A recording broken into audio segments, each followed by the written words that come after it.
अयोध्यापति महाराज दशरथ, यह है मेरी पुत्री सीता। प्रणाम पिताश्री। सदा सौभाग्यवती भवा। और क्या आशीर्वाद दूं तुम्हें पुत्री। रूपशील हो, गुणवती हो, और सात्विकता तो तुम्हारे मुख पर है ही। अपने तेज से अपनी अयोध्या को सदैव दमकाती रहना पुत्री।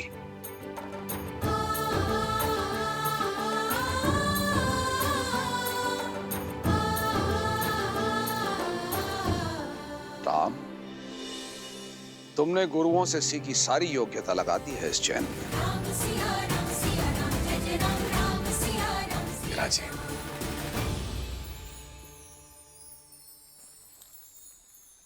अयोध्यापति, अब मैं अपने परिवार से आपकी भेंट कराता हूं। सीता की माता से तो मिल ही चुके हैं आप। प्रणाम। ये मेरी छोटी पुत्री उर्मिला, ये मांडवी श्रुतकीर्ति। ये दोनों मेरे अनुज कुशाध्वज की पुत्रियां हैं।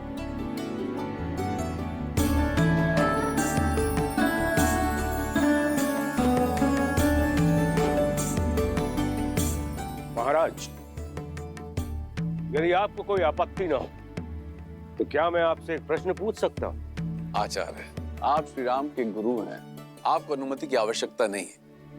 पूछिए, क्या पूछना चाहते हैं आप? महाराज, आपके कुल की पुत्रियां अनुपम तेज युक्त है, किंतु आपको कभी पुत्र प्राप्ति की इच्छा नहीं है?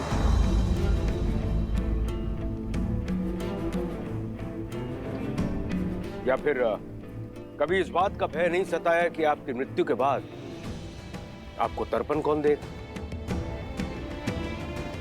या फिर आपके लिए स्वर्ग का मार्ग कौन बनाएगा?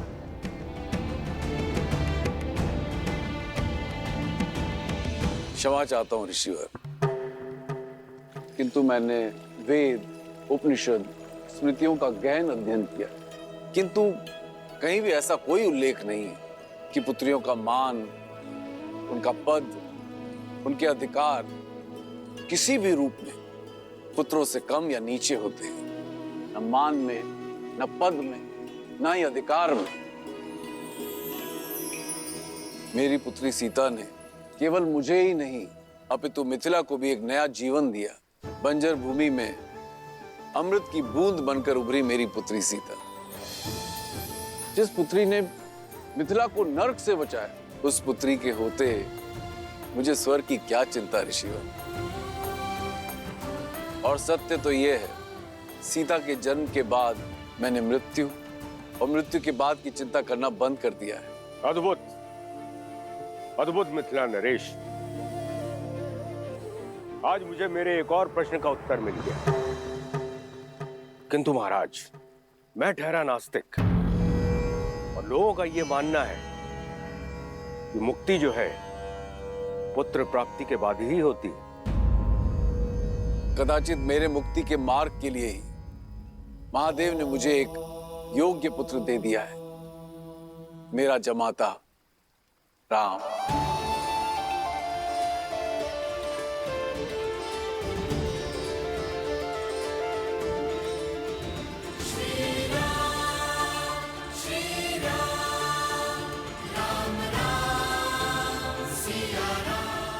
उचित कहा राजर्षि जनक।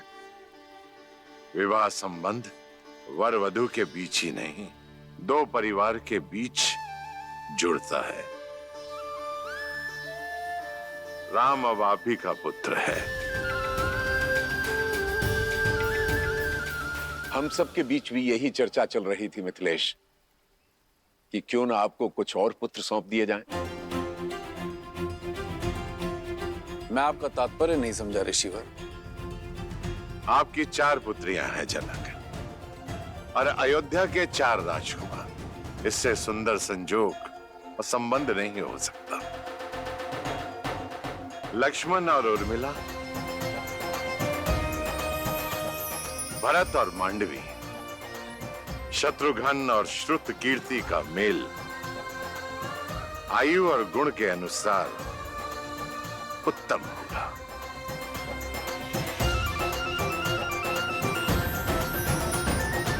आपका क्या विचार है इस विषय में अयोध्यापति?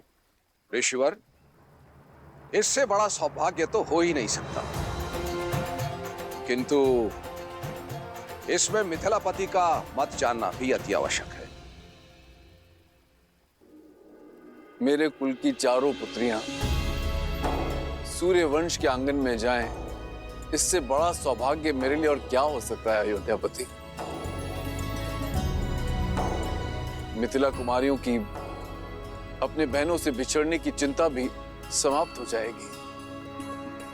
किंतु मिथिला में विवाह से पूर्व पुत्रियों का मन टटोलना अति आवश्यक होता है। अवश्य जनक, जिन्हें साथ रहना है उनका विचार जानना भी आवश्यक है। आप दोनों एकांत में अपनी संतानों से बात कर लीजिए। उचित है।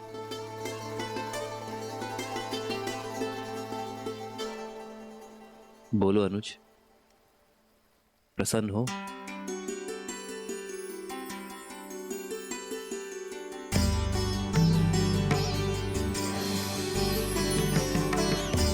कोई शंका तो नहीं है उर्मिला? पूजा आपने की दीदी, और फल मुझे भी मिल गया। और वैसे भी महादेव और माता गौरी के निर्णय पर कैसी शंका। सीता दीदी की पूजा का फल केवल उर्मिला दीदी को क्यों मिलेगा? हमें भी तो मिलना चाहिए ना, क्यों मानवी दीदी? कितनी बार निवेदन करूंगा भाई, अयोध्या से संबंधी पधारे हैं। कुमारी जानकी के विवाह तक कोई भीतर नहीं जा सकता। आप लोग के भोजन का प्रबंध उधर उस पंडाल में किया गया है। भद्र, मैं भी तो कब से यही निवेदन कर रहा हूँ कि हम इसी शुभ विवाह के प्रबंध के लिए आए हैं। मैं आपको अपने दल का जब परिचय दूंगा ना, आप स्वयं समझ जाएंगे। इन दोनों को देखते हैं, ये दोनों संसार के सर्वश्रेष्ठ रसोइये हैं, और ये नन्हा सा नटखट बालक इनका सहयोगी है।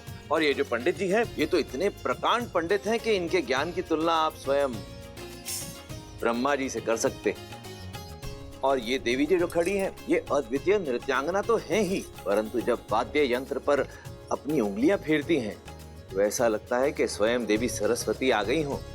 और मैं हूं इस दल का मुखिया राम आसरे, और ये हैं मेरी सहयोगी। अब हम भीतर जाएं? आओ। रुको, ये मिथिला का राजमहल है और विवाह राजकुमारी जानकी का। महाराज ने सभी प्रबंध सज किए हुए हैं, आपकी कोई आवश्यकता नहीं है। और हाँ, भोजन करना है तो आप लोग उधर जा सकते हैं। भोजन नहीं, हमें तो प्रबंध देखने जाने दीजिए। जाओ।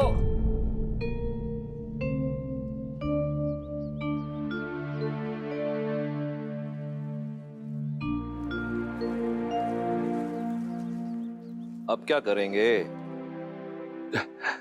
प्रभु, मुझे आज्ञा दें। उचित है, आप जाइए। जी। मुझे भी आज्ञा दीजिए प्रभु। अब आपको किस बात की आज्ञा चाहिए? और कितनी देर प्रतीक्षा करें प्रभु? मैं अदृश्य बनकर वहां चला जाऊं? अदृश्य होना तो हमको भी आता है वायुदेव, पर दिव्य शक्ति प्रयोग नहीं करनी ना। गणेश, अदृश्य होकर बहना मेरा अधिकार है, और सबसे पहले भोग ग्रहण करना मेरा अधिकार है। मैं चलूं पिताजी? कोई कहीं नहीं जाएगा, सब यहीं प्रतीक्षा करेंगे। मैं कुछ सोचता हूँ। जो भी सोचना है शीघ्रता से सोचिए, भूख से मेरा पेट दर्द कर रहा है। मेरा भी भूख के मारे जान जा रही है।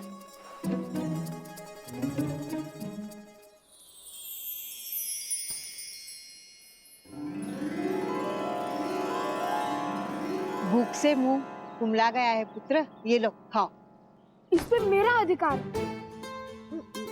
अरे तुम तो और भी ज्यादा भूखे लग रहे हो। लो ये पूरी टोकरी तुम ही रख लो। ये टोकरी का मैं क्या करूंगा माता, मुझे तो केवल ये रसीले फल चाहिए।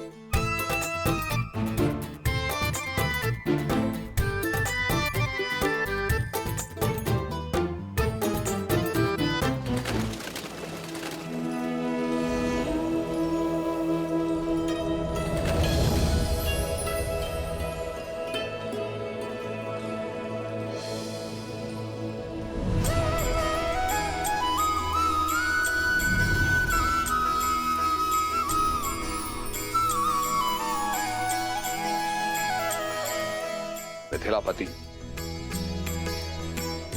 मेरे चारों पुत्र विवाह के लिए सज्ज हैं राजऋषि। मेरी पुत्रियां भी महाराज।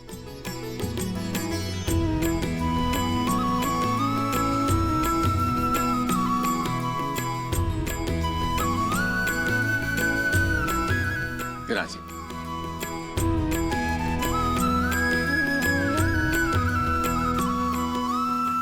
तो राजगुरु सतानंद, आज्ञा गुरु जी। तो विवाह की तिथि निकलवाई जाए। मैं शीघ्र अति शीघ्र संसार के इस पावन मंगल विवाह की तिथि निकालता हूं। रुको सदानंद,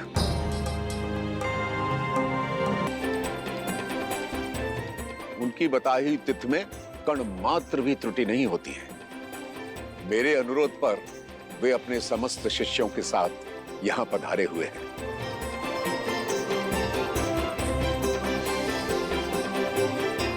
मैं देख सकता हूं वो अपनी साथियों के साथ महल के द्वार पर प्रवेश कर चुके हैं।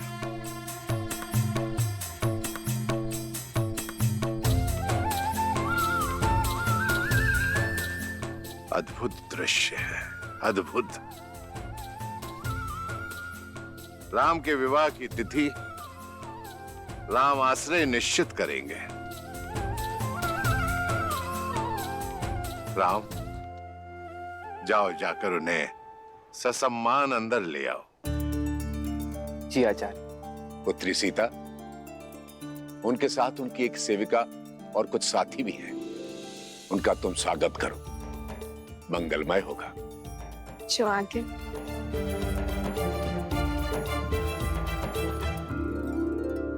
प्रभु, और कितनी प्रतीक्षा करनी पड़ेगी? अंदर जाने का अवसर कब प्राप्त होगा?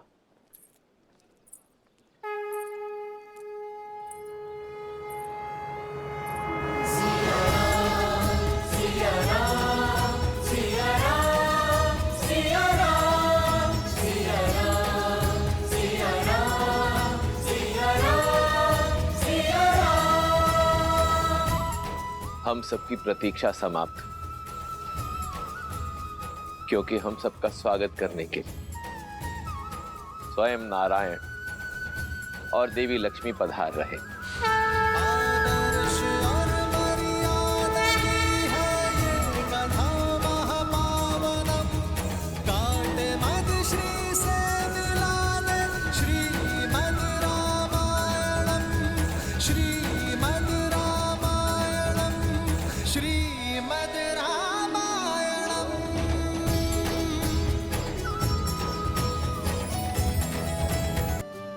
इस राम आश्रय के तो भाग्य खुल गए कि स्वयं श्री राम उसे लेने के लिए आए।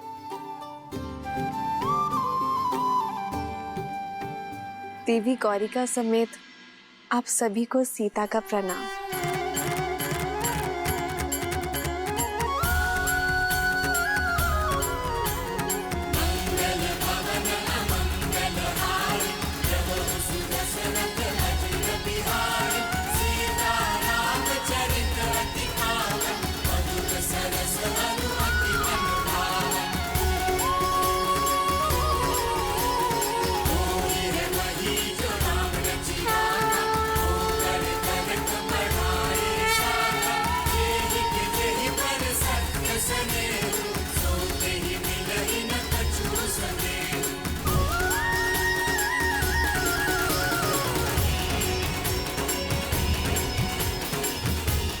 ये राम आश्रय आपको केवल ये भस्म ही दे सकता है, कृपया स्वीकार करें।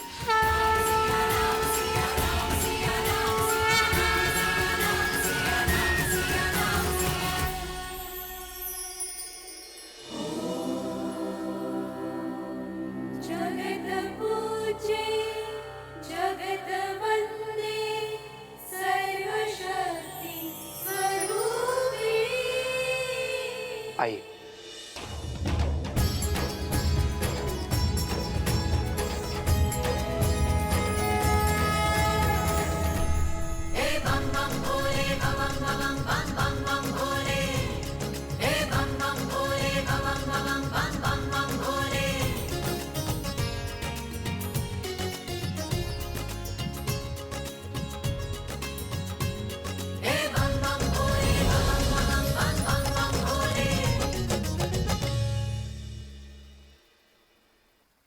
महाराज, ऐसी माया तो बहुत से लोगों के हाथ में है, किंतु क्या ये केवल मनोरंजन के लिए है या फिर इसका कोई और अर्थ है? यदि मन में भावना सच्ची हो तो पाषाण में भी भगवान, और यदि भावना सच्ची ना हो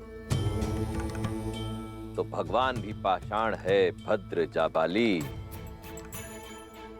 परंतु आप तो नास्तिक हैं, इसलिए इस तथ्य से अनभिज्ञ हैं।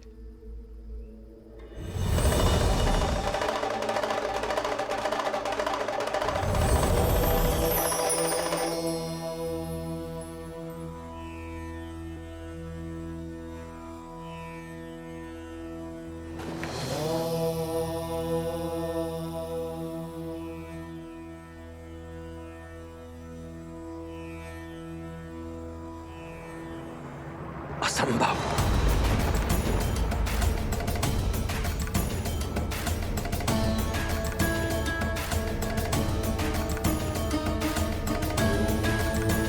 कोई समस्या है महाशय?